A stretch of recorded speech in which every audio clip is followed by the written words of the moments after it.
प्रकाश आंबेडकरांची भूमिका काय आहे ती आता बघितली, पण ती अगदी थोडक्यात आली आहे. पण अशा प्रकारची आता क्रिमिनल लागू करण्याच्या बद्दलची चर्चा जेव्हा सुरू झाली आणि त्याला सुतोवाच जेव्हा देशाचे सरन्यायाधीश करतात, तेव्हा या सूचनेकडे तुम्ही कसं पाहता? ही योग्य वेळ आहे का, की आता अनुसूचित जातींना सुद्धा क्रिमिनल लागू करावं? तुमची भूमिका काय? नाही, 1 जुलै म्हणजे 2024 मध्ये जेव्हा माननीय सुप्रीम कोर्टाने सब कॅटेगरायझेशनच्या संदर्भात निर्णय दिला, हो. अ, त्या निर्णयाची अंमलबजावणी आपल्याला देशामध्ये तेलंगणामध्ये दिसत आहे. बाकी असं कुठे त्याच्या संदर्भातलं अंमलबजावणी झालेली नाही. हम्म. आता सरन्यायाधीश झाल्यानंतर अमरावती ते आंध्र प्रदेशमधलं अमरावती या कार्यक्रमामध्ये बोलताना सरन्यायाधीश यांनी आपलं मत प्रदर्शित केलं हा. की क्रीमी लेअर ही लागू केली पाहिजे शेड्यूल कास्ट शेड्यूल ट्राईबसाठी. शेड्यूल कास्टसाठी ते प्रामुख्याने बोलले. हम्म. आणि बोलताना ते इंद्राशानी जजमेंटचा सुद्धा, ज्याला मंडलचं जजमेंट म्हटलं जातं, हो. त्या मंडलच्या जजमेंटचाही उल्लेख केला. हम्म. आता या मंडलच्या जजमेंटमध्ये जर आपण बघितलं तर आधीचे जे सरन्यायाधीश होते चंद्रचूड यांनी जुलैच्या निकालामध्ये प्रामुख्याने असं म्हटलेलं आहे की क्रीमी लेअर हे शेड्यूल कास्टसाठी लागू करता येणार नाही. आणि इंदिरा शाहीच्या जजमेंटमध्ये जर आपण बघितलं तर ते ओबीसीसाठी लागू केलं आहे, शेड्यूल कास्ट शेड्यूल साठी लागू करता येणार नाही असं जजमेंटमध्ये प्रामुख्याने सांगितलं आहे. मुळातच सब कॅटेगरायझेशनचा जो निर्णय आहे, ही वस्तुस्थिती आहे की आरक्षणाचे फायदे सगळीकडे पोहोचले पाहिजेत. पण जेव्हा आपण सब कॅटेगरायझेशनचा विचार करतो तेव्हा हे ज्युडिशियल आउटरीच आहे. कारण संविधानाच्या 341च्या अंतर्गत शेड्यूल कास्टच्या यादीमध्ये किंवा शेड्यूल ट्राईबच्या यादीमध्ये जर बदल करायचा असेल, त्याच्यामधनं काही जाती कमी करायच्या असतील किंवा वाढवायच्या असतील तर हा सर, सब कॅटेगरायझेशनच्या बद्दल आपण एक वेगळी चर्चा करू. आज सब कॅटेगरायझेशनच्या बद्दल नाही, आपण क्रिमिलेअरच्या बद्दल आपण आज चर्चा करतोय. क्रिमिलेअरच्या मुद्द्याच्या संदर्भात तुमचं काय मत आहे, ज्याचा पुनरुच्चार आज केलेला आहे? क्रिमिलेअर असावं की नसावं, तुमचं काय मत आहे ते मला सांगा, तुमची भूमिका. त्याच्याकडे येतोय म्हणून त्याच्याकडे येतोय मी. ती पार्श्वभूमी याच्यावर सांगतोय की ते सब कॅटेगरायझेशनचा निर्णय आला, मग आता क्रिमिलेअरची भाषा बोलली जाते, राईट. आणि मग हे बोलत असताना आपण आणखी एक रिपोर्टचा विचार केला पाहिजे. 2023 मध्ये अजिज प्रेमजी फाउंडेशनचा एक रिपोर्ट आहे देशाच्या पातळीवरचा, वर्किंग ऑफ इंडियन स्टेट्स. आणि या वर्किंग ऑफ इंडियन स्टेट्स मध्ये प्रामुख्याने हे म्हटलं गेलं आहे की जो एलिट वर्ग स्वतःला म्हणून घेतो किंवा आरक्षणातून जो वर्ग एक मोठ्या हुद्द्यावर पोहोचलेला आहे, त्यांच्या मुलांना त्या तत्सम किंवा तशाच प्रकारचे काही नोकऱ्या मिळत नाही, हा त्या अहवालातला भाग आहे. आता जर असा अहवाल मग देशाच्या पातळीवर रिझर्वेशनच्या अंमलबजावणीसाठी देशाच्या पातळीवर आपल्याला डीओपीटी दिसते, department of personal and training, ते स्वतःच्याच आरक्षणाच्या पदोन्नतीच्या संदर्भातली आतापर्यंत आकडेवारी गोळा करू शकले नाही आहेत. किंवा स्टेटच्या पातळीवर जेडी आपल्याला दिसते, जनरल ऍडमिनिस्ट्रेटिव्ह डिपार्टमेंट, त्यांनी पदोन्नतीच्या बाबतीतली आकडेवारी दिलेली नाही आहे. मग हे कुठल्या आकडेवारीच्या आधारावर निर्णय घेतले जात आहेत? जर काही लॉजिक त्याच्यामध्ये आहे, जर त्याच्यामध्ये फॅक्ट्स आहेत तर त्या सुप्रीम कोर्टाने मांडाव्यात. मत प्रदर्शन करण्याचा भाग एक भाग आहे.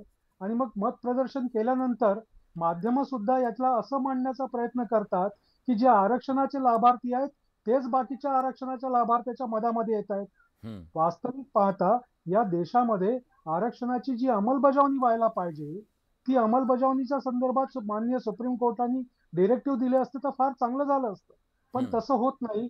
जेव्हा की त्यांनी एखाद्या रिलीजियस सेंटिमेंटवर भाष्य केलं असेल. सर, माझं एक म्हणणं त्याच्यातलं, हे जे स्टेटमेंट केलं गेलेलं आहे ते कुठल्या राजकीय नेत्याकडून आलेलं नाहीये, कुठल्या माध्यमानं केलेलं नाहीये किंवा बाकी नाही. या देशाच्या सरन्यायाधीशांनी केलेलं हे वक्तव्य आहे, म्हणून त्याचं गांभीर्य अधिक आहे असं मला वाटतं. म्हणून मी तुम्हाला असं म्हणालो की या संदर्भातली तुमची भूमिका नेमकी काय आहे? अगदी बरोबर आहे, ते गांभीर्यानेच घेतलं पाहिजे.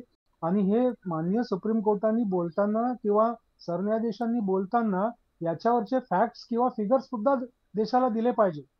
आपलं म्हणणं ते की तुम्ही त्याची अंमलबजावणी करणार असाल किंवा अंमलबजावणीच्या संदर्भात विचार करणार असाल तर त्याचे काय मुद्दे आहेत? बरोबर. लॉजिक काय या सगळ्या मागचं, की केवळ धारणेवरती हे बोललं जातंय असं तुमचं म्हणणं आहे. मी येतो सर तुमच्याकडे, त्याच्याबद्दलची चर्चा करूया. पण अजून एक याच्यातला आवाज आहे, सचिन खरात आहेत. त्यांनी सुद्धा या सगळ्याला विरोध केलेला आहे. सचिनजी, क्रीमी अटीला तुमचा विरोध नेमका काय आहे मला समजून घ्यायला आवडेल. सगळ्या प्रेक्षकांनाही आवडेल की का तुम्ही विरोध करताय, तुमचं म्हणणं नेमकं काय त्यातलं. म्यूट आहे तुमचा आवाज, म्यूट आहे. सचिनजी म्यूट काढा. मुळात भारत देशामध्ये दोन विचारधारा आहेत, एक मनुवादी विचारधारा आणि एक आंबेडकरी विचारधारा. मुळात त्याची सुरुवात आंध्र प्रदेश विरुद्ध ईव्ही चिनैया 2004 साली, नंतर दविंदर सिंह विरुद्ध पंजाब सरकार, नंतर सुप्रीम कोर्टामध्ये ही केस आली. वरीकरणानंतर हा विषय सुरू झाला वरीकरणानंतर. परंतु यात विशेष सांगायचं म्हणजे संविधान निर्माता महामानव डॉक्टर बाबासाहेब आंबेडकरांनी भारत देशामध्ये संविधान लिहिलं आहे. संविधान लिहून प्रत्येक नागरिकाला समान अधिकार दिलेला आहे. आणि ज्या दलित समाजावर हजारो वर्ष सामाजिक अन्याय झालेला आहे, विशेष समजून घेतलं पाहिजे, सामाजिक अन्याय झालेला आहे, त्या समाजाला डॉक्टर बाबासाहेब आंबेडकरांनी इतर समाजाच्या बरोबरीने येण्यासाठी आरक्षण दिलं.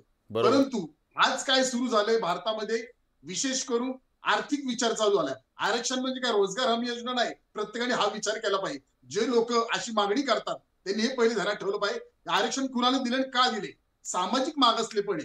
आणि दुसरी गोष्ट एकच सांगतो वाक्यात महत्वाचं, की माननीय सरन्यायाधीश यांना सुद्धा बूट फेकून त्यांच्यावर मारला.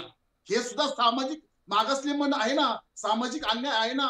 स्पष्टपणे त्यांच्यावर झालेला सामाजिक अन्याय मी सांगतोय. दुसरी गोष्ट, इंदिरा साहनीचं ते सांगतात, साहेब आदरणीय साहेब, त्यांचा आम्ही आदरच करतो, प्रश्नच नाही. परंतु इंदिरा साहनी जजमेंट मध्ये सुद्धा सांगितलंय की एससी ला ते लावता येणार नाही, कारण त्यांचं सामाजिक मागासलेपण हे सिद्ध होतंय, त्यामुळे लावता येत नाही.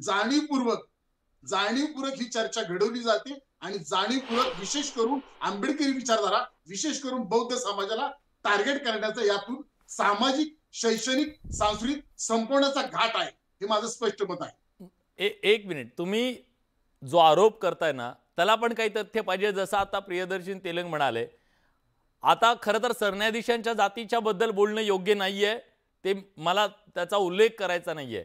पण तुम्ही त्यांच्याबद्दल सुद्धा जेव्हा हा प्रश्न उपस्थित करता, तुम्हाला वाटत नाही की तुम्ही ही चूक करताय म्हणून? नाही, मला मी चूक केली नाही. मला काय सांगायचंय की आदरणीय साहेबांच्या पुढे का बूट टाकला, ह्याची चर्चा भारत ते टार्गेट करतायत समाजाला, असं कसं म्हणू शकता तुम्ही? त्यांच्याबद्दल नाही म्हणलो, जे चर्चा घडवतात ते क्लिअर करा. म्हणजे मी मुळीच म्हणणार नाही, कारण आदरणीय सरन्यायाधीशांचा साहेबांचा आम्ही सन्मान करतो. या देशामध्ये सोशल मीडियाच्या माध्यमातून जी चर्चा चालू आहे, जी लोक चर्चा करतात, ही अत्यंत जाणीवपूर्वक चर्चा सुरू झालेली आहे. खरं तर नाही, मी उपप्रश्नांवर नंतर येतो, आधी मला भूमिका जाणून घ्यायच्या सगळ्यांच्या.